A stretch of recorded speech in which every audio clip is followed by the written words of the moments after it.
ವೀಕ್ಷಕರೇ, ಇದೇ ಜುಲೈ 10ನೇ ತಾರೀಕು ಶುಕ್ರವಾರ ದಿನದಂದು ಆಷಾಢ ಮಾಸದ ಕೃಷ್ಣ ಪಕ್ಷದ ಅತ್ಯಂತ ಪವಿತ್ರವಾಗಿರುವಂತಹ ಯೋಗಿನಿ ಏಕಾದಶಿ ಬಂದಿದೆ. ಈ ದಿನದ ವ್ರತಾಚರಣೆಯು ನಮ್ಮ ಹಿಂದಿನ ಜನ್ಮದ ಎಲ್ಲಾ ಪಾಪಗಳಿಗೆ ಮುಕ್ತಿ ಎಂಬುದನ್ನು ಕೊಡುತ್ತೆ.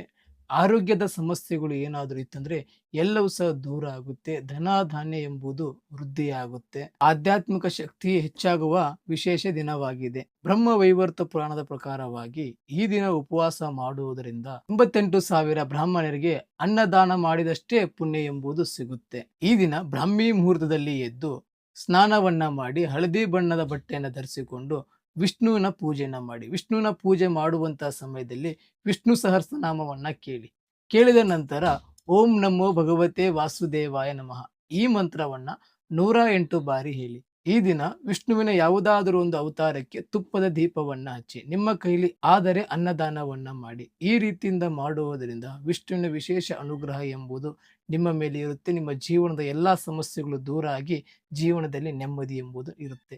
ಇಂಥದೇ ಇನ್ಫಾರ್ಮೇಶನ್ ಮಾಹಿತಿಗಾಗಿ ನಮ್ಮ ಪೇಜನ್ನು ಫಾಲೋ ಮಾಡ್ಕೊಳ್ಳಿ. ಇನ್ನು ನಿಮ್ಮ ಜೀವನದಲ್ಲಿ ಏನಾದರೂ ಸಮಸ್ಯೆಗಳಿತ್ತಂದ್ರೆ ಈ ಕೆಳಕಂಡ ನಂಬರ್ಗೆ ಕರೆ ಮಾಡಿ.